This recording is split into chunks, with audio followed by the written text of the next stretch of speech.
Salaamullaahi calaykum waraxmatullaahi wabarakaatu. Asxaabteyda qaaliga ee ku xiran Ayuush bintu Rashiid waxaan idinka codsanayaa inaad muuqaalkan share gareysaan kadibna like saartaan commentigiinana waa inoo muhiim. Haddii aad nagu cusub tahay fadlan subscribe saar channelkan gambaleelkana furo si aad u noqoto daawadaha ugu horeeya. Asxaabteyda qaaliga maanta waxaan jeclaystay inaad ila wadaagtaan qiso jacayl oo dhab ah taasi oo la magac baxday jacaylkii dhoofay daawo ma loo helay. Marka hore jacaylku waa wax jira misna ku beerma qalbiga bini'aadanka. Run ahaantii jacaylku waa wax wata raxmad iyo naxariis u gaar ah, waxaana dareemi kara ruuxii uu haleela misna deris la noqdaa. Sangub ayaa hore waxa uu yiri haddii aan jacayl jirin nimco laguma joogeen, haddii aan jacayl jirin jaar lama ahaadeen. Waa dhab in ay dad badan isweydiinayaan waa maxay jacayl, balse jacaylku waa rabitaan weyn oo la xidhiidha dareen ka helitaan xushmad ku dheehan oo qof loo qabo. Hase yeeshee Cabdulaahi waa inan da'yar misna la liita jacayl daran. Cabdulaahi waxaa haleelay run ahaantii jacayl laabtiisa buuxiyay. Cabdulaahi wuxuu si xad dhaaf u jecel yahay Hani, hase yeeshee markii aan dulmar Hani waa gabar curtama ah run ahaantiina aad u qurux badan inta dumar lagu xuso. Ilaahay ayaa hibo u siiyay Hani waxa weeye gabar ishii qabataa ay deeqayso quruxdeeda marka loo eego dhan walba oo jirkeeda, abuuristeedii, isla ekaanteeda, habsamida socodka laafiyaha iyo halsamida hadalkeeda. Hani waxay dheer tahay hablaha kale bilic iyo dulqaad u gaar ah, balse Cabdulaahi iyo Hani waxay ku kulmeen safar run ahaantii jacaylkooda oo noqday mid loo aayo. Cabdulaahi wuxuu eeganayay gabadhan in muddo ah inay la moodo inay naftiisa madowga ka saari karto. Cabdulaahi wuxuu ka mid yahay dhalinyarada safarka ee ishu qabanayso, balse Cabdulaahi intii uu gaariga socday waa uu ka aamusnaa, balse waxaa dhacday in gaarigii taageerka banjaray. Markaas ayuu si fiican ula sheekaystay, balse waxaa dhacday Hani sida uu u kaftansiinayay bulshinimadiisa inanka waxayna kaga dhawaatay dadkii kale, taasoo cadaynaysa ififaalo jacayl oo ugub ah. Cabdulaahi ayaa hadalkii qaatay oo ku yidhi naf baa kuu dhimanayso oo dhulka ka hoos maraysee dhaxalkeedii la qaadan haddii aadan dhabtaadiyo dhabarkaaga ku qaban. Cabdulaahi ayaa daba dhigay erayo kooban kuna yidhi qamuunyadani haysiyo qadqadyada jirkeyga, qaxariya dhibaatada qaaliyey adigaygu beeree, qiimahaagan gaarka ah qosolkaaga habboonba qalbigayga raacee, khilaafiyo dhibaatana qabriga intaan gelin, qabiil ma laha caashaqu Haniyey qaxariga dhowr, adaan kuu qushuucee ila socdaali caashaqa sacabadaada ii dhiib. Cabdulaahi waa runtiis laakiin waxaan siin lahaa garab iyo kaalmo, maxaa yeelay waa aniga oo kale, nafteyda waxay doonayso waan la doonayaa. Cabdulaahi ayaa Hani cod naxariis leh ku tiri. Wuxuu halkaasi safarkii kasii socdaba ayaa waxaa la gaaray wadanka Itoobiya. Waxaa la iska sii jeclaaday dadkii kale maadaama aan badi la isgaranayn. Waxaa naf qura noqda Hani iyo Cabdulaahi. Waxay halkaasi dood iyo dacwo iyo danahooda kasii wataanba waxaa dhacday nasiib daro ku habsatay lamaanahan. Waxaa dib loogu soo celshay dhulkoodii hooyo, qaasatan magaalo madaxda ee Muqdisho. Kadib markii dib loogu soo celiyay magaalo madaxda dalka ee Muqdisho City, dhabtii waxaa sii balaadhay jacaylkii, kalsoonidii iyo isu furnaantii. Waxaa dhici jiray laaliyo badan iyo kulamo xiiso badan oo lagu habayo jacaylka. Cabdulaahi iyo Hani waxaa dhagahooda ku soo dhici jira hadallo badan, waxaase ugu weynaa jacaylkooda. Ileen horaa loo yiri dantiimooga weligii daminka ma dhammaado. Ayagoo tan ka duulaya ayay koolkooliyeen jacaylkooda una xanaaneeyeen sidii jawharadii oo kale. Hani ayaa la dhacday jacaylka ku eegtay kuna tidhi caashaq baa i hurayo iluminaya aniguye, seedahayga surmo, lixaadkayga saaqo, sumcadeyda haleelayo, suuradeyda bedelayo, sadriga iyo laabta ma isaaqay beerko, ma sahwiye daraada, sawirkaagu i deeqee soo dhawow. Intaa markii ay marinayso Hani ayaa Cabdulaahi cod naxariis leh ku yidhi, Hani waan ogahay dhibaatada iyo dareenka kulul uu leeyahay jacaylka. Hani dadka inta badan ma oga dhacdada caashaqa, balse waxaan weydiin lahaa culimada wax ka tiraahda jacaylka iyo weliba adigoo Hani ah. Culimada adduunyada cilmigoodu dheer yahay, cindigoodii uu yidhi hawadaa la cabbiraa, xawaaraha dabeeshana waan sheegi karaynaa, sheegtana ayagaa yidhi qarnigii tegay iyo kan hadda la joogaba mid baan la sheegaa, muuqiisa aan arag, micnihiisu aan garan, magaciisa uun maqlay, caashaq baa la yiraahdaa, culayskiisa lama oga, cimrigiisa sidoo kale, su'aal kalaa timaado, dhirir iyo qaab ma leeyahay, cabbirkiisu waa intee, culumoy bal sheego sawirkood ka keeno si loo ogaado su'aal la isku weydiin. Intaan markii uu si hagaagsan u yidhi ayaa waxaa la guda galay sheekooyin iyo inuu qofba qofka kale kaga faalloodo qisooyinkiisa iyo taariikhdiisa hore. Kaftan iyo uursami dabadeed Hani iyo Cabdulaahi waxay u luudeen dhankii ay guryahooda ka kala xigeen. In muddo ah kadib waxaa Cabdulaahi uu yara xasuustay Hani iyo sida naxariista leh ee ay u qadarinayso jacaylkiisa. Dhanka kale Xalane waa inan da'yar oo aan dab yar shidaynin, dhanka hasaawaha misna la ilma adeer ah Cabdulaahi. Xalane wuxuu si ba'an u jecel yahay Hani oo ay xaafad qura ku wada koreen, balse Xalane waxa uu ku fikiri jiray in uu mar uun u sheegto jacaylkiisa Hani, laakiin wuxuu ka xishoodaa habdhaca luqadda maadaama uu hayo jacayl dhaba.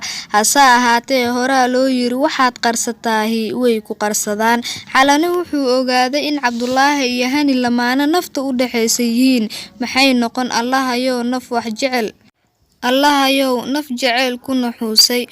Wuxuu waqtiga isguraba waxaa dhacday aadadii, waxaa la galay jawi hor leh, waxaa la dukaday maqrib. Hani ayaa waxaa u yeedhay hooyadeed una sheegtay inay isaga degi doonto dalka maadaama dagaalo sokeeye ay ka jiraan. Marka hooyo hadal ha igu soo celin, Hani ayaa ka codsatay in la siiyo fursad hal wiig ah, waana laga aqbalay. Dhinaca kale Hani waxaa laga dareemayay isbeddel aad u ballaaran maadaama ay dabeecad gooniya la soo baxday.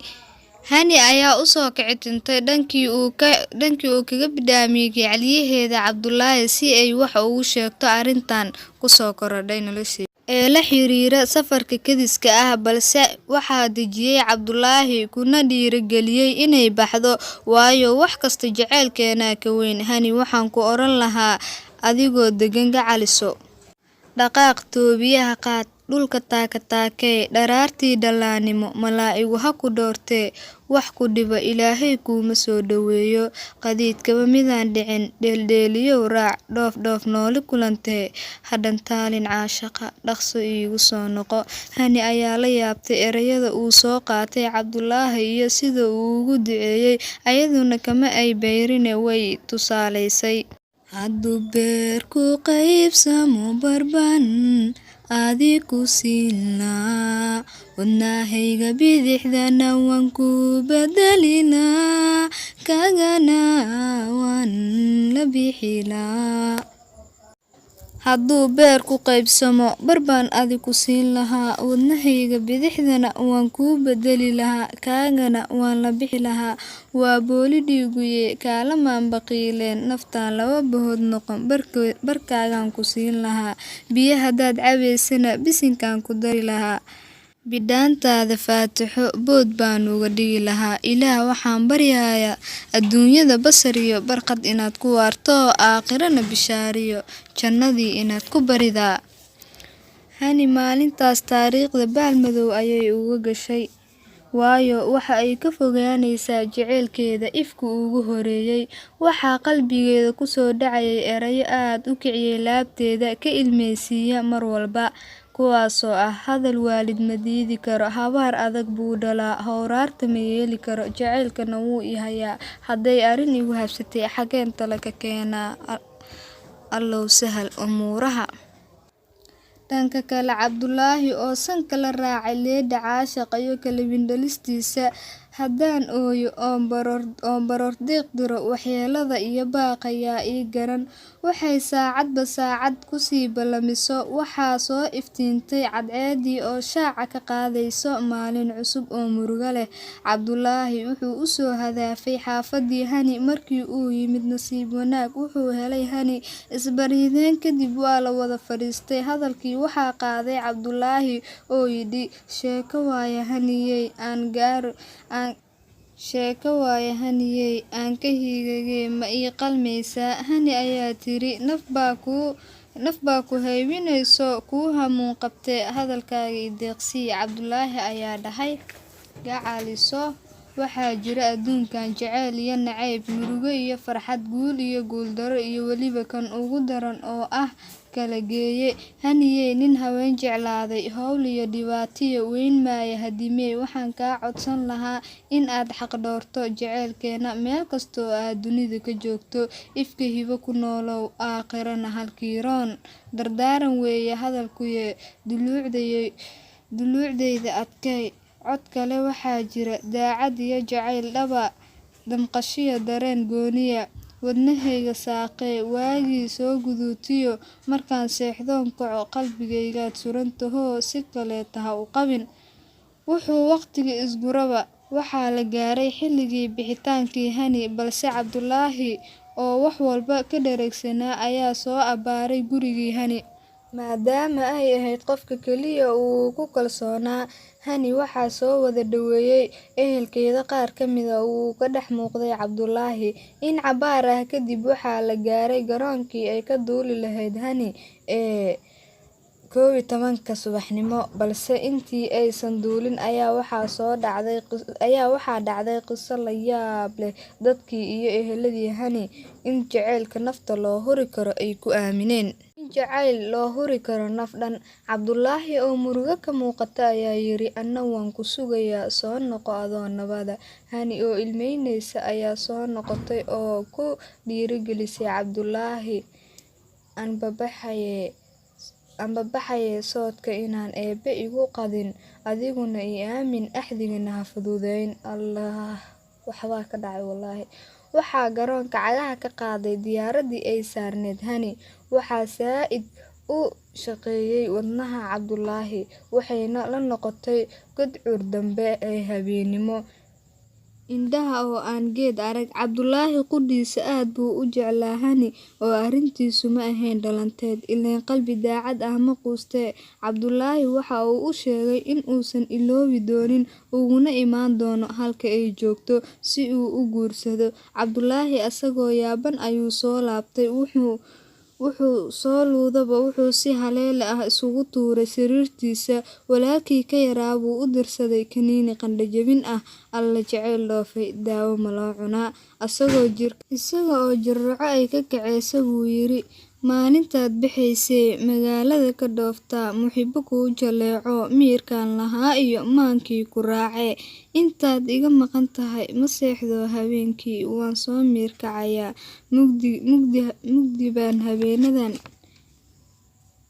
ila sii madoobaadaa. Yaamadi ahaanine marwadan jeclaayay, mar uun nabad ku soo noqo.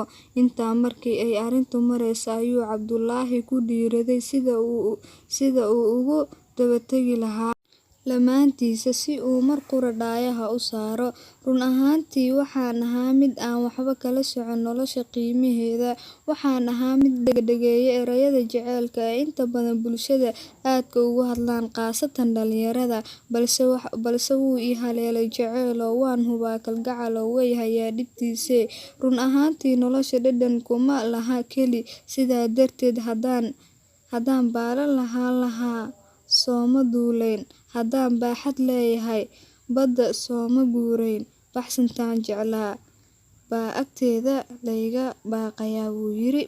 Wuxuu kaloo sii raaciyay intaas Cabdulaahi isagoo aad iyo aad u murugaysan. Adduunyada ma siisteen mar qura aragtidaadii oo awgaa naftaan ololka daynayne. Ilwaad quruxsan inaad tahay uunka kuu qirayee, oo weli adoo kale aragan ma saarine. Ililaha wadnaha iyo uurkaad igaaga taalaaye. Alla idinkii aamiin yarta ha ina kula siiyo. yaa Raxmaan.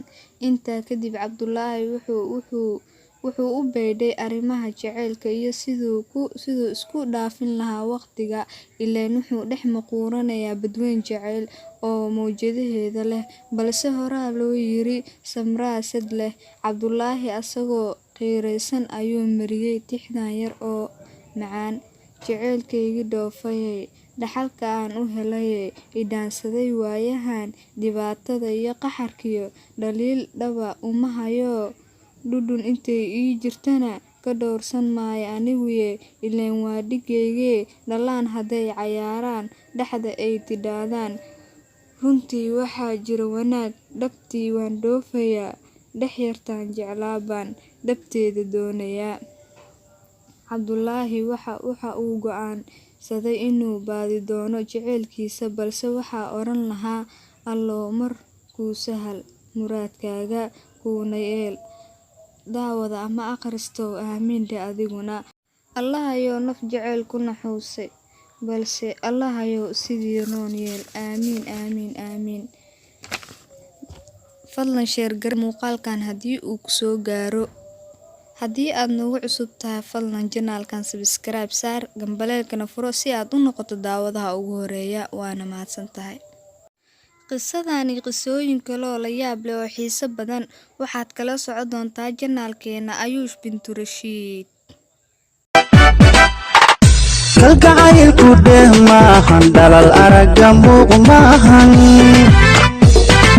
dayal iyo ciyaar maahan oo laguma dheeldheelo. kalgacaylku dheh maahan, dhalal aragga muuq maahan, dayal iyo ciyaar maahan oo laguma dheeldheelo. maalintii dhismaha koonka rabbi oo dhidbee taagay, adan doobo ka abuuray xawana ka dhigay feedha.